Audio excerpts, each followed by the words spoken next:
কান দুটো খরগোশের কানের মতো খাড়া করে আমার দিকে তাকান। সাইয়েদনা জিবরিল কোরআন নিয়ে এসেছেন, ফলে উনি হয়েছেন শ্রেষ্ঠ ফেরেশতা। বিশ্ব নবীর উপর কোরআন নাজিল হয়েছে, তাই তিনি হয়েছেন শ্রেষ্ঠ নবী। রমাদানে কোরআন নাজিল হয়েছে, তাই রমাদান হয়েছে শ্রেষ্ঠ মাস। কদরের রাতে কোরআন নাজিল হয়েছে, তাই কদর হয়েছে শ্রেষ্ঠ রাত।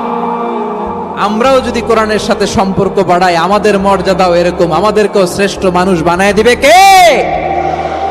এজন্য কোরআনের সাথে সম্পর্ক বাড়াইতে রাজি আছেন তো? যারাই কোরআনের সাথে সম্পর্ক বাড়ায়, এদের মর্যাদা বাড়ায় দেয় কে? দেখবেন আমাদের হাফেজে কোরআন, তারা ইন্টারন্যাশনাল কোরআন কম্পিটিশনে যে গোটা বিশ্বকে পেছনে ফেলে প্রথম পুরস্কার নিয়ে আসে। এত ছোট ছোট বাচ্চা, ও সমাজ বোঝে না, রাজনীতি বোঝে না, টাকা পয়সা বোঝে না, কিচ্ছু বোঝে না, কিন্তু গোটা বিশ্বে ওকে সম্মানের চেয়ারে আসীন করেছে কে? এই কোরআনের সাথে লাগলে আল্লাহ তাআলা সম্মান বাড়িয়ে